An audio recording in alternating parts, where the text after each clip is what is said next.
All right, so I guess before we get started, any questions about course policy or whatever? Are we clear on what's what? As reminders, if you haven't done it yet, there's a Unit 0 module. And so complete the kind of syllabusy type of assignments in that. And once you get 100% on that, then it'll unlock the rest of the course. There are two assignments that all the assignments are out and available, but there are two assignments that are due soon, and they're this reading assignment. So we get about 10 of those in the semester. You get to drop your lowest two. So that is over sort of the first reading associated with this first chapter. There's also this comprehension exercise over this first unit, and that'll be due at the end of this unit. I think there are about 10 of those, and you get to drop your lowest five. So there's a pretty healthy drop policy on those. Yeah, so there it's down here. This is the drop policy there. They'll have due dates displayed on Canvas, but the availability window goes until the next morning at 10 a.m. And as long as it's in, even if Canvas marks it's late, then you'll get credit for it or an opportunity for full credit on it. So there isn't an automatic late penalty. It's just I give you the due dates to try to give you a target. But then if you go over that 11:59, that's fine. It's the grace period goes all the way till 10 a.m. the next day. And that is for the reading assignments as well as the comprehension assignments. All right. Now that I have that up, any other administrative thing? I got a couple of emails where people were confused about how the stage 1, stage 2 were going to work and those sorts of things. I think we got those sorted, but anything else? Not. Okay, so this is a cephalopod eye. This is a cephalopod. Cephalopods, they're head foot, these like octopus, cuttlefish, squid, and a common feature of them is they have this eye here. So there's a cuttlefish, very similar eye. Here's a human eye. So looks very, very similar. So we've got this human eye here and the cephalopod eye here. And we can ask questions about this similarity. So cephalopod, human eye, or vertebrate eye, how did such similar eyes evolve? This is an example of what we're going to call in this class a causal question, a question about causes. Not a casual question, a causal question, a question that invites explanations about where this thing came from, or what's causing this thing to occur. So here we, as in all of science, we notice an interesting pattern. We notice that the human eye or the vertebrate eye looks a lot like the cephalopod eye, so much so that we would not expect such similarities by chance. That's what we mean by we observe a pattern. It's a pattern that just when the wind blows through, you wouldn't expect things to settle out that way just by chance. And when we see those patterns, then we're driven to investigate them. And the first part of that is asking a causal question. So a causal question poses a question about the cause of a non-trivial pattern observed in nature, usually phrased as a how or a why question. It is not answered by yes or no. If you ask a question that is answered by a yes or a no, it is a hypothesis in disguise, as we'll get to here in a bit. Causal questions are answered by statements. They're answered by hypotheses. So there are statements that could answer, how did such similar eyes evolve? You could say, they have a common ancestor. That would be one possible answer. And that's what we mean by a causal question. It's answered by a statement. And so I'm going to pop up a bunch of these definitions. At the end of this presentation, there'll be a summary of all of these definitions in one slide. And you can also find that if you go to Unit A, there's a list of terms at the top. So in case you want to see these again, of course, the slides are available, but they're all in one place there as well. That's what I mean by causal question. Now, like I said, an answer to a causal question is a hypothesis. A hypothesis is a plausible answer to a causal question. It is an unconditional statement. It is never an if-then. How many people at one point in your educational history learned that a hypothesis is an if-then statement? That's wrong. So erase that from your memories, because an if-then is a prediction. And that's important, and that's coming up. But a hypothesis is never a prediction. Hypothesis is a strong statement of causation. It is a statement that answers a how or why question. And you would never answer a how or why question by an if or a then. Why do birds, how do birds fly? You don't answer that with an if then. You talk about that with the biomechanics of wings. You posit explanations that have to do with a true mechanism that really explains birds. You don't answer that with a conditional. So it's an unconditional statement. It is never, ever an if-then statement. So if you ever see a question, what type of statement is an if-then statement, you should not answer hypothesis. Because in this class, and I would argue all of science, a hypothesis is never an if-then statement. It's a starting point for an investigation. You defend a thesis with data. So the reason it's called a hypothesis is it's an idea without data. It's a hypothesis. It is not quite a thesis. When you write a thesis, you're saying, I have an idea of how things are, and I am going to defend my idea with data. At this point, you don't have data. You just have an idea, an educated guess. And that idea, you run an experiment to gather data to start building support for your hypothesis, to gradually turn it into a thesis. But before that, when it's just an idea, it's a hypothesis. So that's where the word comes from. Hypo, under, not quite a thesis. It's an unsupported idea that might be an explanation for a causal question. Any questions about that definition? Okay. So then what's a theory? If you have a bunch of hypotheses that are related and or a hypothesis that is applied across many, many contexts and it keeps getting supported, then eventually you can effectively drop the hypo and it becomes a theory. And a theory is something we typically can take for granted as we try to test other things. So, for example, evolution by natural selection. It's an example theory here. At one point, it was a hypothesis to explain things like speciation and so on. After time, it became so well supported that you could take it for granted while you were trying to test other hypotheses. So it's like you could build on top of it. And so at the point where a hypothesis has gathered so much data, like gravity, there's a theory of gravity. At one time, Newton, and then after that, Einstein, and so on, had to sort of say that there is this force that draws massive objects together. They ran all these experiments that showed that, under certain conditions, gravity's stronger or weaker, and so on and so forth. And all that is when it was in a hypothesis. And they just said, okay, so under the hypothesis, we would make this prediction. Let's test it in the lab. Let's test it by looking up in space. Let's test it in all these different ways. And eventually it got to the point where it said, you know what, we're not finding any counterexamples.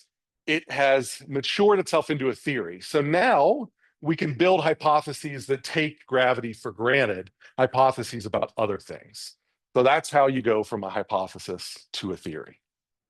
Any questions about that, relationship? You start out with a pattern, you pose a question, you then suggest answers to that question, you test those answers that withstand or that run that gauntlet over and over again, get bundled together, and you get theories.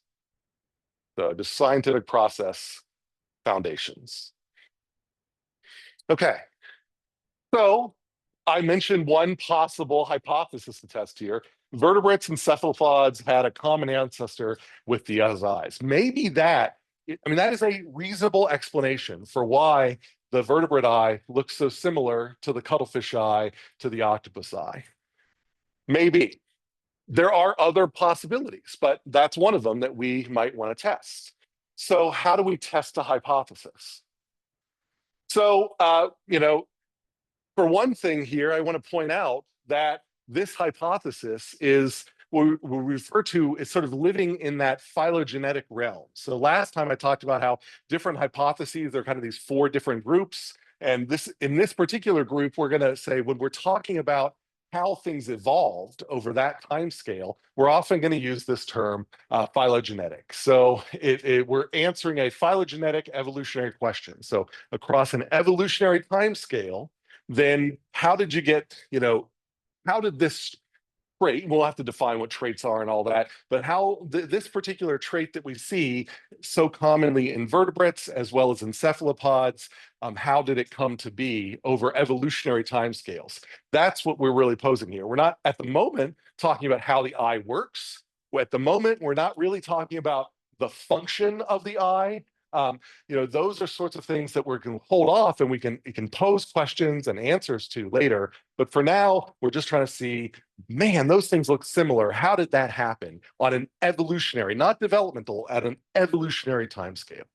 So that's when we talk about phylogenetic explanations or phylogenetic questions, that's what we're talking about. Did they evolve independently? Was there a common ancestor? Were there events in geologic history that might correlate with diversification, for example? Things like that. So that's a pause for that. How we might see that play out.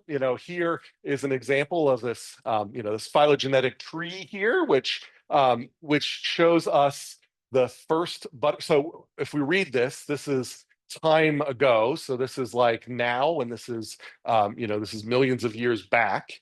And so what we see here, we've got all these leaves here. These are species of butterflies and an outgroup that that we can observe here today.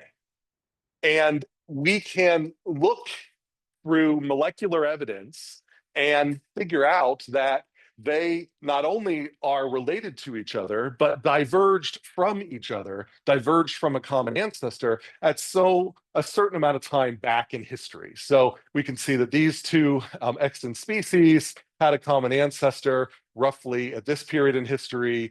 And then that had a common ancestor with some others here, and so on and so forth. And so they all trace back. So there's this outgroup out here that there was a common ancestor that gave rise to both the outgroup and all of the butterflies, all the Lepidoptera. And so we look at that, and there are interesting questions about like how did we get such huge diversity in the butterflies today? At what point did you get this explosion in diversity? And when you can plot these evidence out from molecular evidence, so people have gone through and they figured out when things diverge. If you lay that on top of what we know from our geologist friends, from our earth science friends, from our botanist friends, then what we can see is that there was this flowering plants here.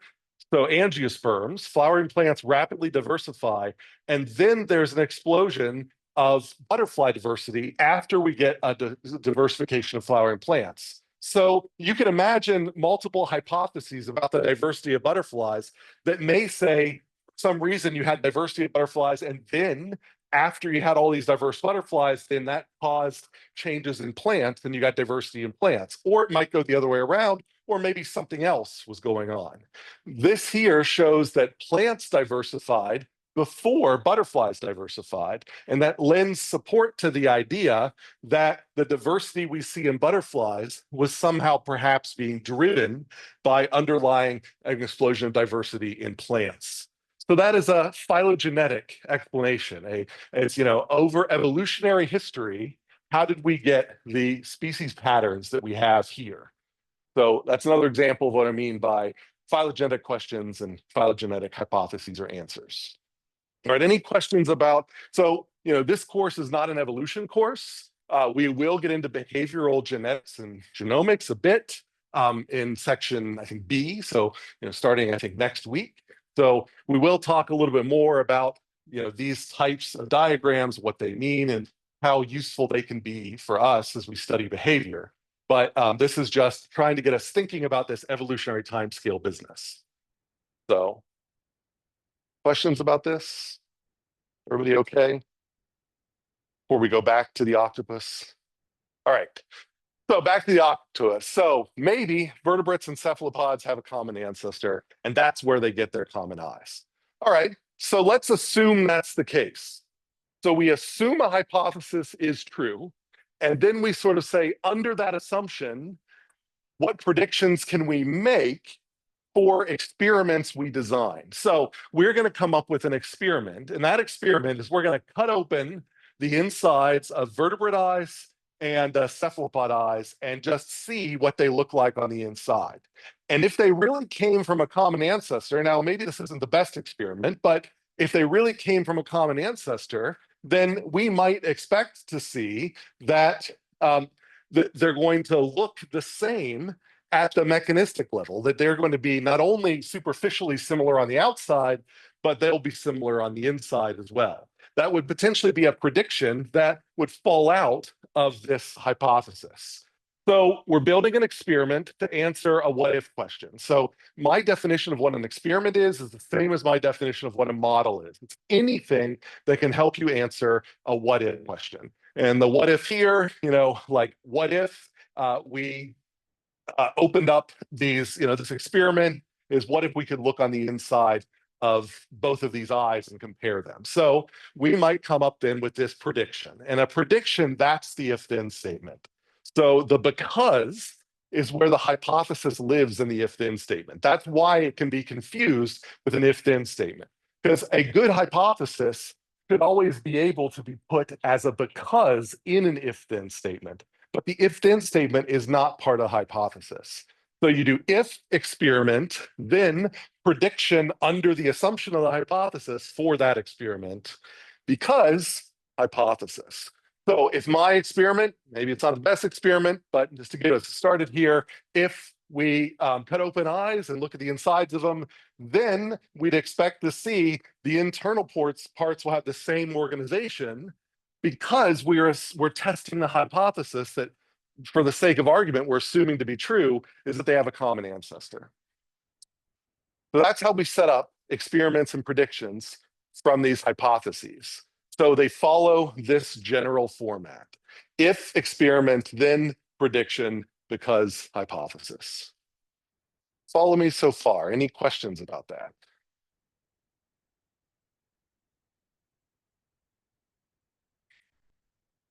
Yep. A prediction is, so like in this last example, this is a prediction here that we would predict that if we looked at a cephalopod eye, an octopus eye, and a vertebrate eye, a mouse eye, if you cut them open and looked inside them, we would predict that their internal structures would also match. The only reason we would predict that is because we're assuming this hypothesis is true. If we cut them open and they're different, then that means this hypothesis probably isn't true. Great question. Any other questions? Okay, so let's go through, play that game a little bit farther here. So yeah, we test the prediction using the experiment. So ultimately, we're testing the hypothesis. If the prediction that naturally follows from the hypothesis does not play out in the real experiment, then it is bad news for the hypothesis. Okay, so if we're really clever about how we design the experiment, we can test multiple hypotheses simultaneously. So great experimental design is one where you only do the effort to build one experiment. And from that one experiment, then you can say, well, I'm just going to run the experiment, and I'm not going to care about any of the hypotheses while I'm running it. But then afterwards, I'm going to look at the results of the experiment. And I'm going to reason through that, if hypothesis A was true, I would have predicted this experiment to go one way. If hypothesis B was true, I would have expected this experiment to go another way. And so as an example, you might have a hypothesis that turtles use the night sky for navigation. Or you might have a hypothesis that turtles use temperature gradients for navigation. You can build an experiment where the night sky and the temperature gradients point in different directions. And so you just run that experiment, and under one hypothesis, you would expect the turtle to go toward the thermal gradient, along the thermal gradient, hotter to colder, or along that line. Under another experiment, you would expect them to follow as the night sky moves in like a planetarium or something like that. And it would move that way. If it does neither, then that's bad news for both hypotheses. So in that one experiment, you can test two hypotheses simultaneously. that's a really good experimental design. Sometimes that's not possible to do. Sometimes if you've got competing hypotheses, the only way you can feasibly set it up in the lab or the field is to test the hypotheses. I'm going to test it this time, and then I'm going to then run a new experiment and test it another time. And that introduces confounding factors because now you're running your experiments at different times, at different populations.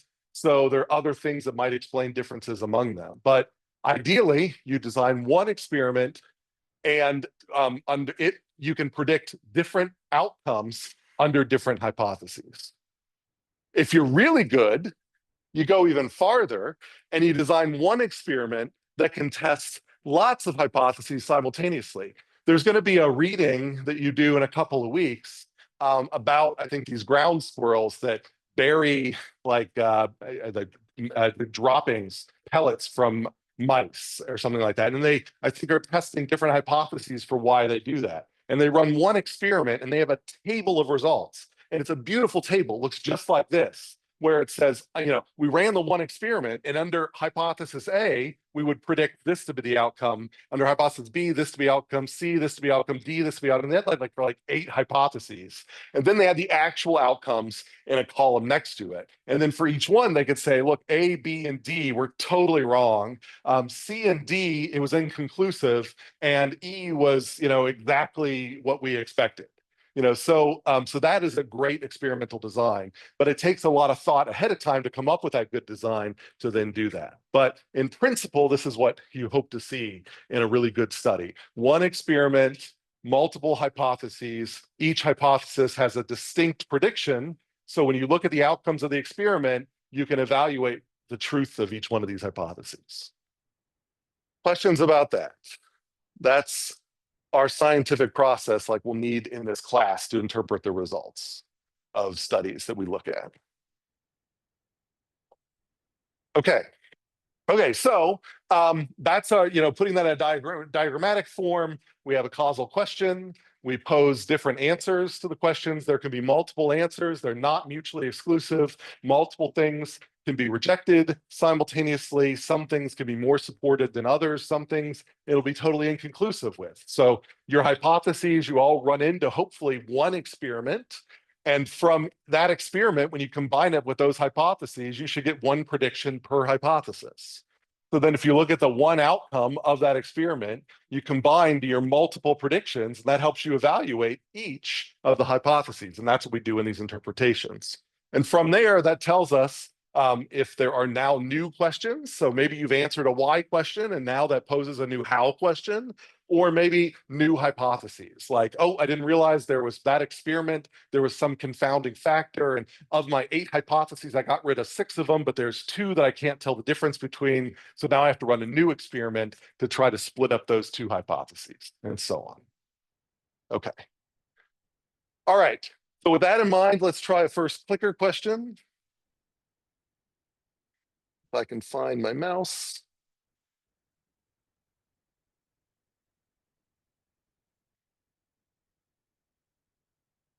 Okay, so should be open and getting responses. Question here is, which one of the following takes the form of an if-then statement? Is an if-then statement a hypothesis, a causal question, a prediction, or an experiment? And it is my claim that an if-then statement might contain several of these, but we generally associate it with one very strongly. So, and we don't associate it with others. So let me see how things are going. Okay, now, and also, we're not judging, or I'm not giving you credit for correctness. It's just for comprehension. So multiple choice, those are easy. It looks like we've got a really, really strong mode at C. And that's what I was looking for. It looks like we've got some saying experiment, and I get that because the if-then statement was if experiment, then prediction because hypothesis. But generally we view the if-then statement, we just kind of name it as a prediction.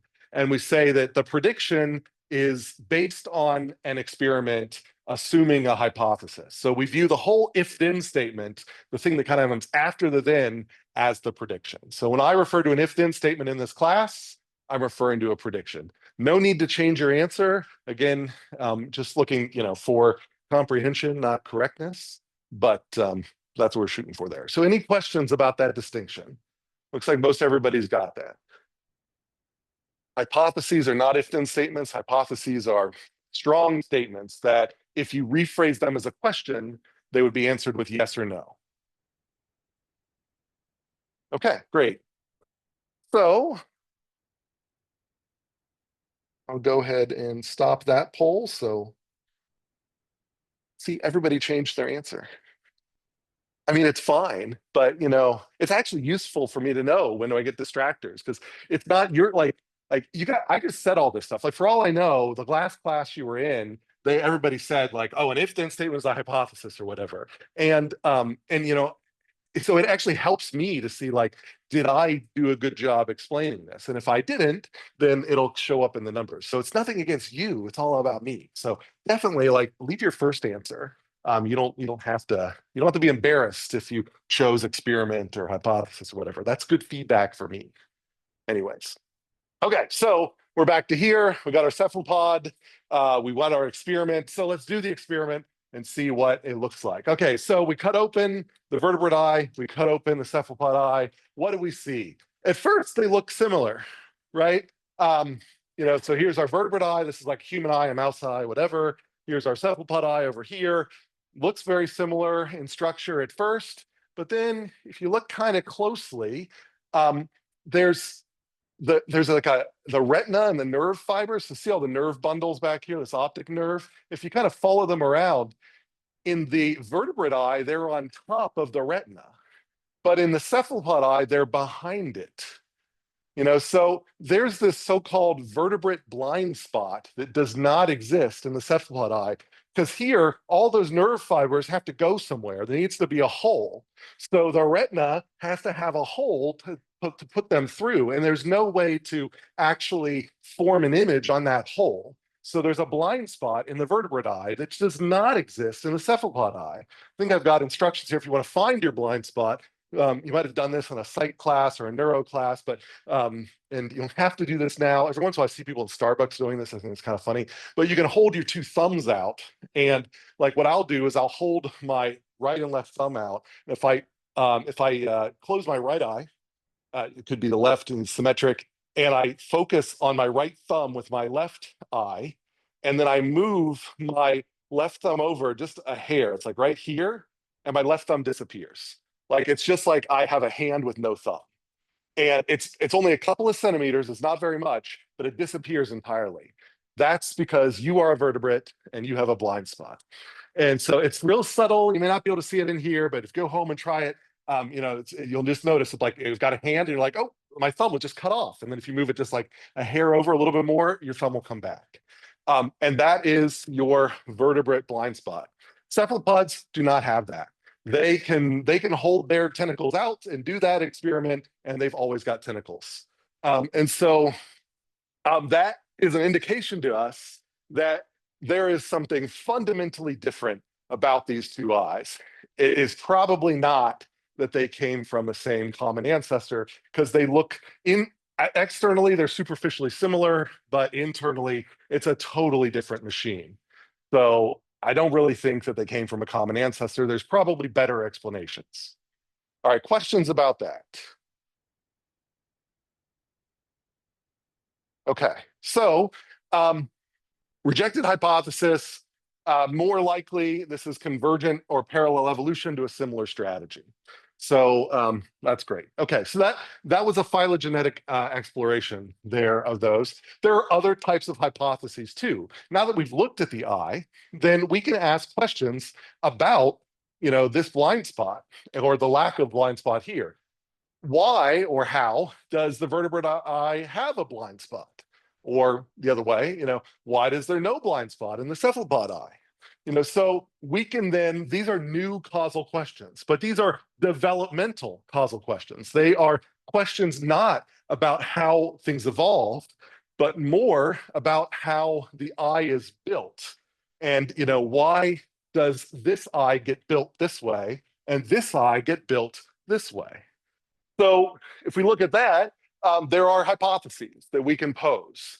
So, somebody who knows, you almost have to know a little bit more about development to the point where you would start guessing this hypothesis.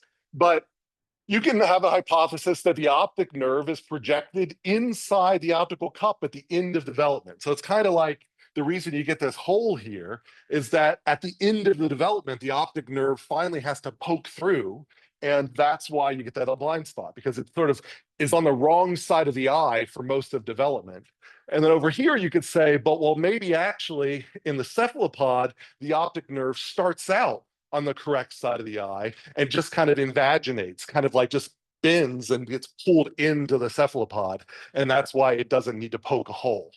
So those are two hypotheses that we can then, you can take out. I think this is an example from there's a paper that studied this in 2022. You can take snapshots of the eye as it develops in both cephalopods and invertebrates and watch what happens to the optic nerve. And it turns out that this is what is supported in that paper, is that the cephalopod, basically the eye is like it bends in, and as it dents in, it's sort of pulled in by the optic nerve from behind, and the optic nerve never has to go through. So it's sort of a retinal or a retinal on the outside, optic nerve on the inside, and that allows it to happen. Whereas in the vertebrate eye, then it does this other thing where stuff happens kind of in front of the retina, and then it then needs to find its way back to the central nervous system and connect to the brain, and it pokes its way through. And so you can actually watch that. So, this isn't a neuroscience course, this isn't a course about vision, but the point of bringing this up is, this is a clear experiment. If you make a hypothesis about how things develop, then the clear experiment you do is to watch them over developmental time and take these snapshots and then see if this explanation is more closely related to the snapshot you see or that one. So that's a way to test a developmental hypothesis. Watch things over development. Questions about that? So we've seen phylogenetic hypotheses where we maybe have to do comparative work, comparing two species, and just seeing, do they match? Then we have developmental hypotheses where we need to maybe within a species then focus on how things change over time in order to test that developmental hypothesis. Okay, and how this all relates to behavior we will get to. And then, so another causal question, this is a mechanistic causal question. How do the pupils of the cephalopod eye constrict? So it's a question of what is the mechanism that causes that constriction?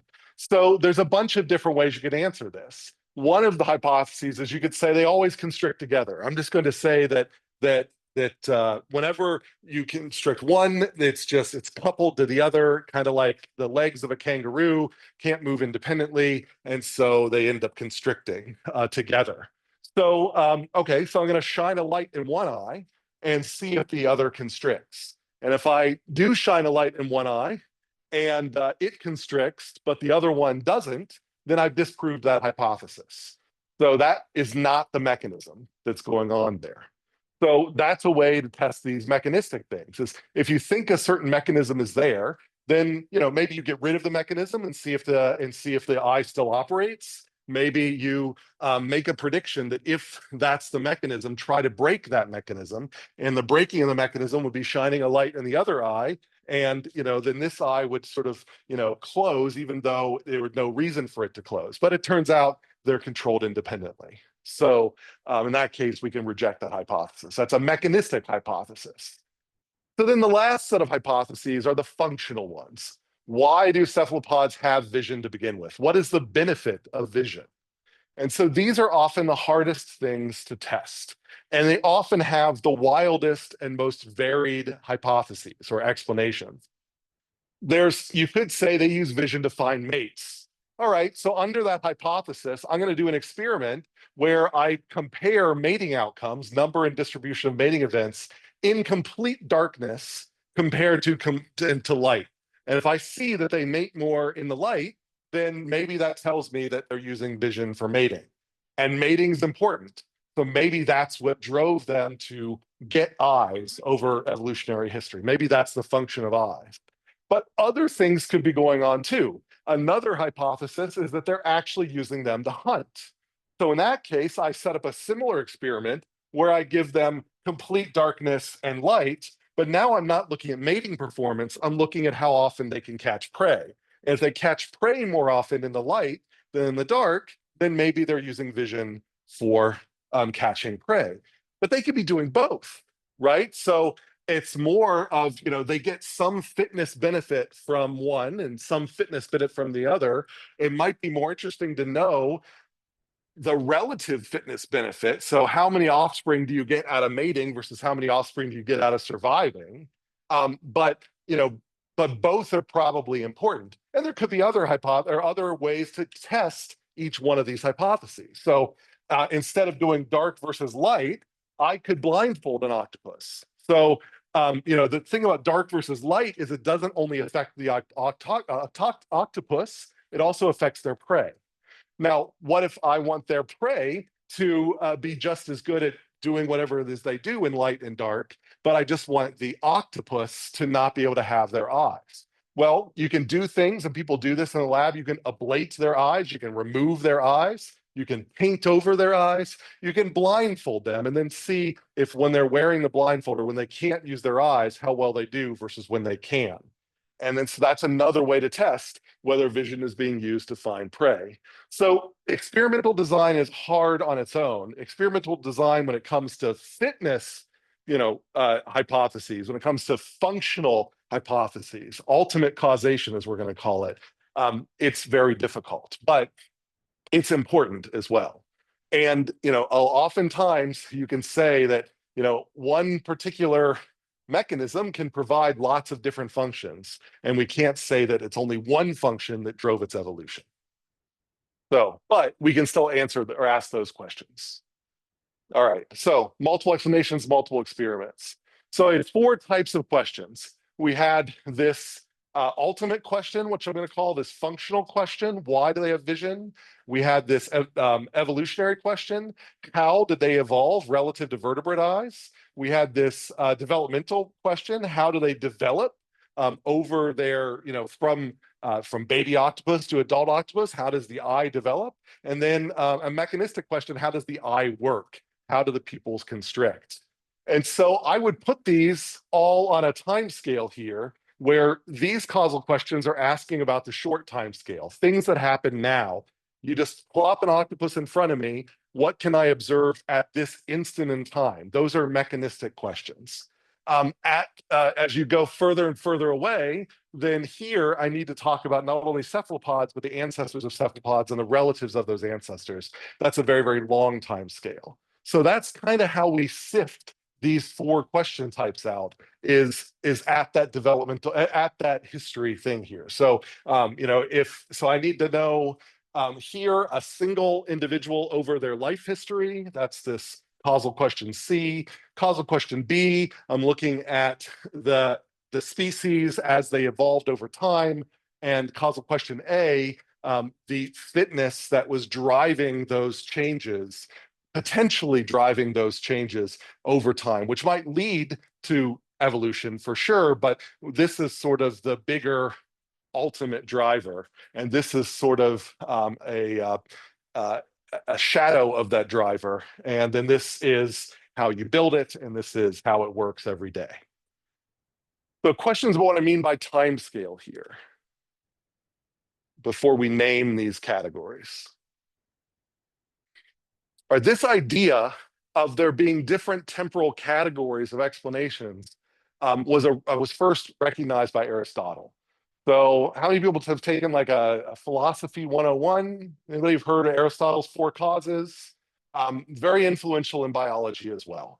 So Aristotle said that, and I'm not going to ask you to know these 4 clauses: final, formal, efficient, and material. That's not the names we use in biology, but the names we do use in biology were inspired by these 4 causes. So Aristotle kind of thought that there are kind of final causes, why things are built, why does this room exist? And then there are material causes, which is what, is your chair made out of? So those are, mechanistic, proximate versus ultimate. And so we use these terms instead, which were coined or organized this way by Nico Tinbergen, who's a famous behavioral ecologist who won the Nobel Prize with Karl von Frisch and Konrad Lorenz. And so this is, sometimes we'll just call these Tinbergen's four. Tinbergen's four causes, Tinbergen's four explanations. And so we refer to this long time scale as functional questions or functional hypotheses. Sometimes they're also referred to in terms of adaptation or utility. This evolutionary history, we're going to call phylogeny or just evolution. The development, we're going to call ontogeny or development. And then at the low level of how it works day to day is mechanism, mechanistic. Some people even just call this cause, so I think if you look at the textbook, sometimes they just refer to this as causation. I don't like that because we often refer to these as Tinbergen's four causes, so it gets a little confusing. So I'll just try my best to call this mechanism and refer to the other ones by the key term or the synonyms here. Questions about Tinbergen's questions? So these you should know. Every behavioral ecologist has these written on a card in their wallets, just in case they forget them because they're that important. Okay. All right, so we will refer to these as why questions. These two up here, you can sometimes phrase these questions as how questions too. In particular, the evolution one. Sometimes you can say about, how did this evolve over evolutionary history? But we usually bin these into why. And then these down here, these are usually better represented as how questions, how to build it and how it works. So we got the why and we got the how. And that why and the how relates to two other terms we're going to use a lot in this class, proximate and ultimate. So as we get lower in this sieve, in this time scale, towards these low time scales, we're answering how questions. And we refer to those as proximate, more proximate questions. So this is a scale from proximate at the bottom and ultimate at the top. So the idea here is that there's functions that are out there, like it is valuable to see. But you're constrained by evolutionary baggage. And so there are only certain ways that humans can see based on their evolutionary history of where humans came from. Likewise with cephalopods. I will never grow wings, or my descendants will never have wings. It's just that it's constrained. I do not come from a lineage where I could imagine that it would be very easy for wings to occur on my back or on or on some future Homo or hominid-like species. So they're evolutionary constraints. It would be great if I could fly, it just ain't happening. The best that I can fly is by building a plane and flying on the plane. That's how I achieve flight. That's not how a bird needs to achieve flight. So there are these evolutionary constraints. After even the evolutionary constraints, then there's developmental constraints. It might be beneficial for me to have a metal skin, but it's very difficult for me to incorporate metal into my physiology. Developmentally, that's probably not going to happen. There are certain ants, for example, that incorporate metal into their cuticles in certain ways. They got that going for them. I don't really got that going for me. Like, it would be very difficult for a vertebrate to incorporate metal into our skins or whatever, even though we can build metallic machines. So we have those developmental constraints. And then that finally is mechanism. So over your developmental history until you mature into an adult animal, now you've got how you walk around and talk around in the world. Those things provide you an approximation of function, but they're highly constrained by your evolutionary history, the fact that you had to develop from a single cell, and then by the world around you. And so we go through all of this kind of sieve, and what pops out here is a mechanism which may not be perfect, but you're going to get a diversity of mechanisms. There's going to be a bunch of different ways to see, there's going to be a bunch of different ways to smell, a bunch of different ways to do all of these important things. And that diversity comes through constraints. So as you go up toward ultimate explanations, you go towards more general explanations of phenomena we see across nature. Everything it'd be useful for everything to see. And so that's why most things that walk around and move around have the ability to see, unless they're in a really special environment where it's dark and there really is absolutely no ability to see. If you live in a really down deep dark and you have the ability to see a little bit, then for those brief bits of time where you do get flashes of light, then it gives you a lot of useful information. And so it might be valuable for you to be as black as possible to prevent others from seeing you so you can blend into that environment. So there are rare cases where it's not useful to see and to use that visual modality. And so lots of things see. But how they see varies tremendously across the animal kingdom. And that comes from this sieve. So proximate mechanisms, as you get more proximate, you get more diverse across taxa. Ultimate explanations, as you get more ultimate, it gets more general. All right, questions about that? What do I mean by proximate and ultimate? Ultimate is more about why, proximate is more about how. Okay. All right, so these are important terms.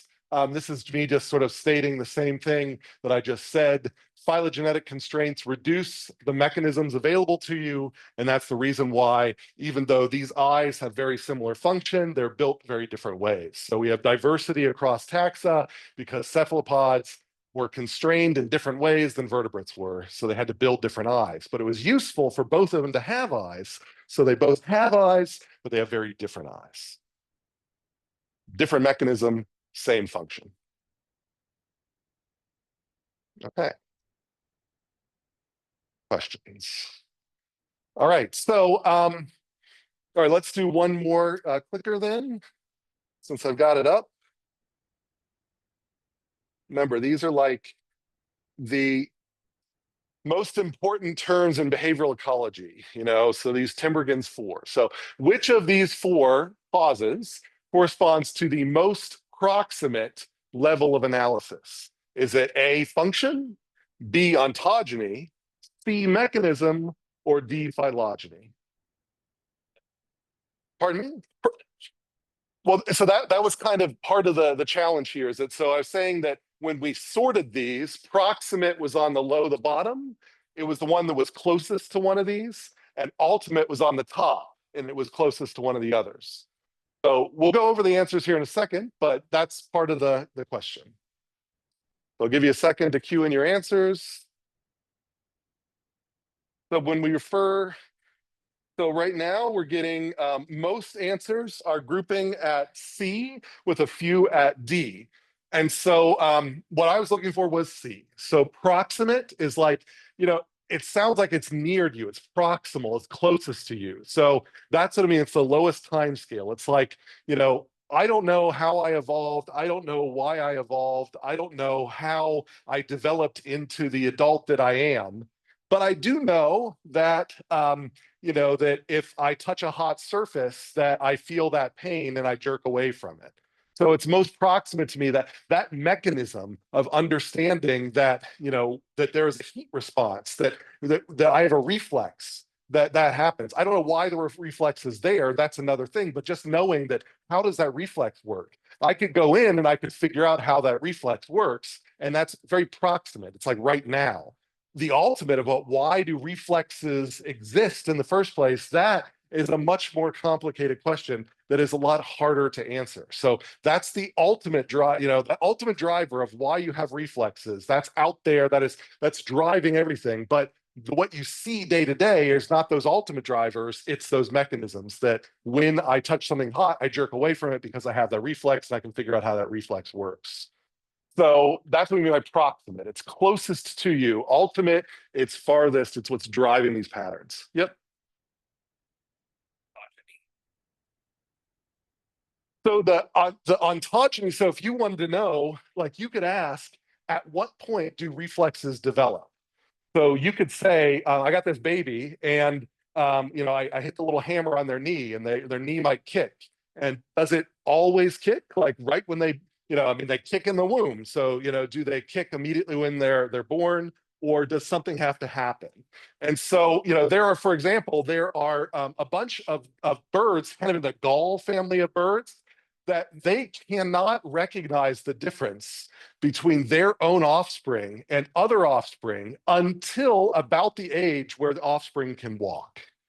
And that's, we think that that's because that they don't have to worry about offspring walking into their nest and stealing food from them until they can walk, because when they can't walk, they're kind of stuck in the nest. So you can go manually swap offspring and they'll keep feeding them. But at the point where offspring get old enough that they can walk, you swap them in, then they'll get kicked out of the nest by the parents. So that's an example of when does the awareness of offspring develop?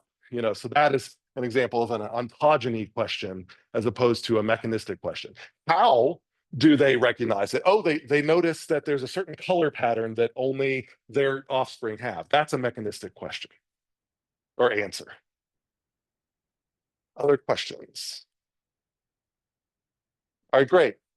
Okay, so rounding out here, we're almost to the end, and I really hope this room will get cooler over the semester, but I appreciate you staying awake. But why do we care about all this stuff as a behavior? Why should a behaviorist care about the details of a cephalopod eye? How does an eye have anything to do with behavior? How does vision have anything to do with behavior? And that really brings us to this larger question of what is behavior?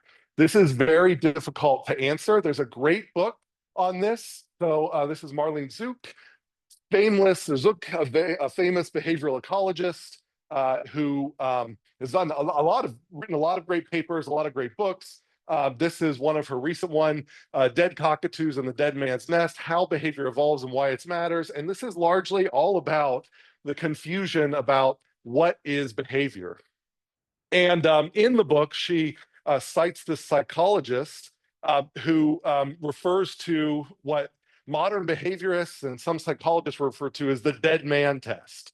So to some of these group, then the way they define behavior is through the heuristic of can a dead man do it? It states that if a dead man can do it, it isn't behavior. But if he can't, then it is. So you can imagine, can a dead man think?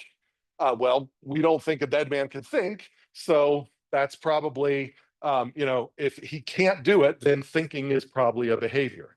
This is kind of a crude test, and I don't think it always works, but it kind of shows you how hard it is to define behavior what people go to grab it here. So the idea here is that, so this is something else out of the book here. She notes that a clinician used this criteria for how they defined what behavior was. They said it could be anything a person says or does, involves movement, I've highlighted that here, and has an impact on the environment, is influenced by environmental events, can be observed, described, and recorded, then refer to the dead man's test. It's a common thing among this community. And then they also refer to it as the teddy bear test. If a dead man or a teddy bear can do it, then it's not behavior.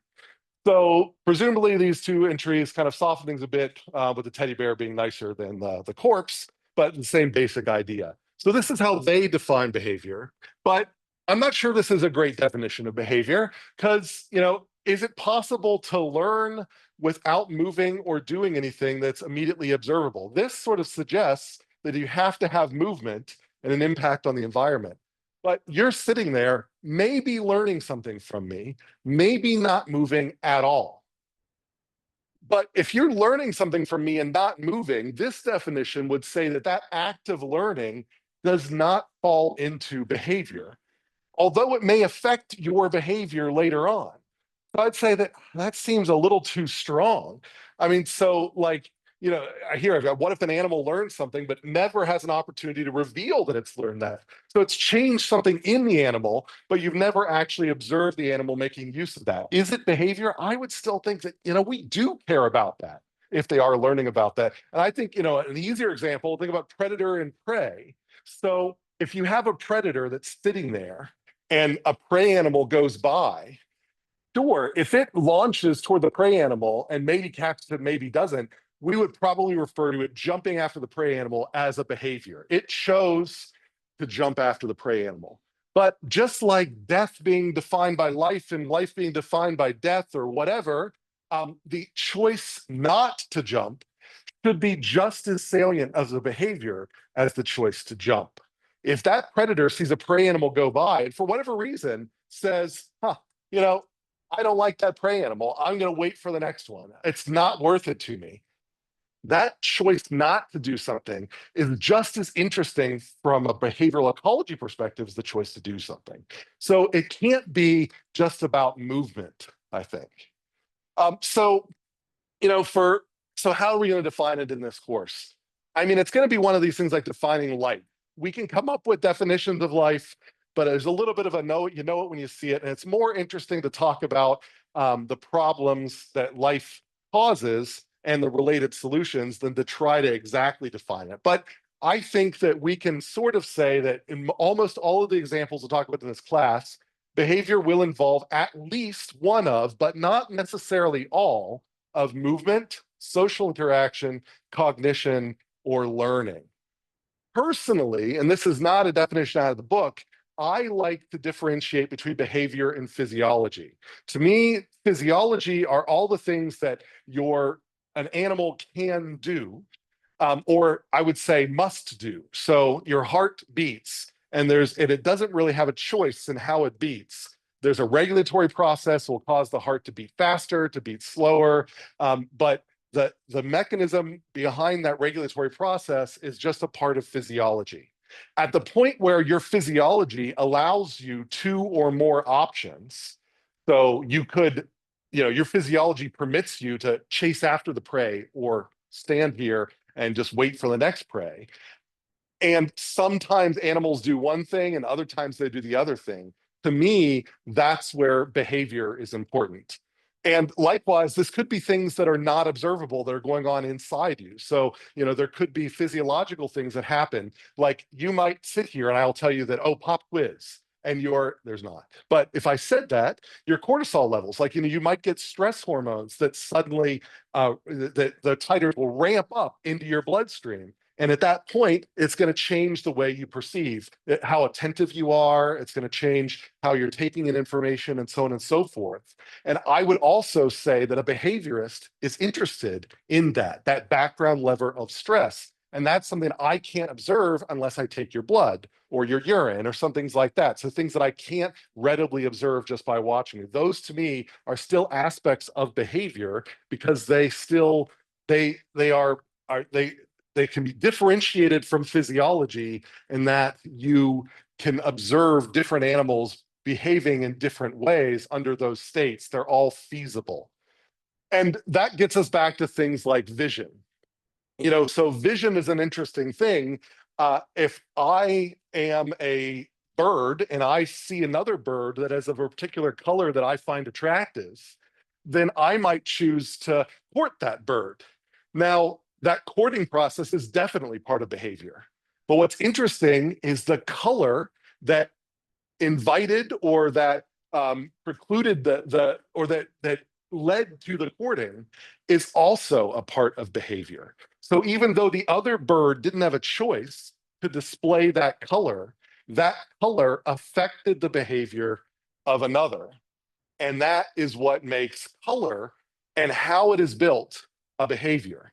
And when we start drilling down into it, Tinbergen's 4, how it is built, it may be that in order to make that color, that bird needs to be able to get access to a nutrient that is really difficult to get access to. So now that color is an honest signal that they're so great that they have access to that resource. So now it is an honest signal to others that that bird is a very high quality bird. So knowing how that color is produced, that sounds like physiology, but because it is so involved in mate choice, then we would bull that into behavior. So what we're going to see in this class is that all of these things that you might have thought were physiology, were anatomy, and so on, they all are important to the behaviorist. Behavior is an extremely integrative area. All right, so this is all the stuff we talked about today. So these are all the terms we've gone over. This is all the stuff that's online as sort of a quick review of all of them there. And that's all I've got. So I'll have a clicker question and let you out a little early, but any questions?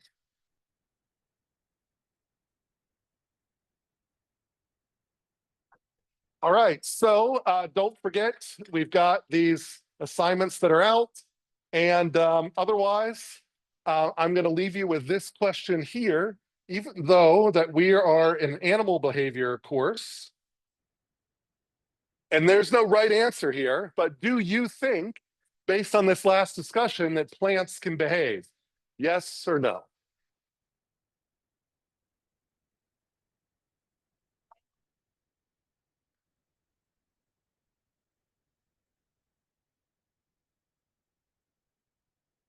Nope.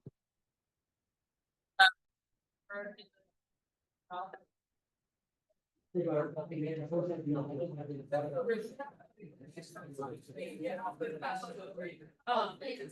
should all the funding should already see later. One other class, I was great about it, I didn't want to get the textbook. I had two questions. Let me just shut this off here first. Yeah, one is on the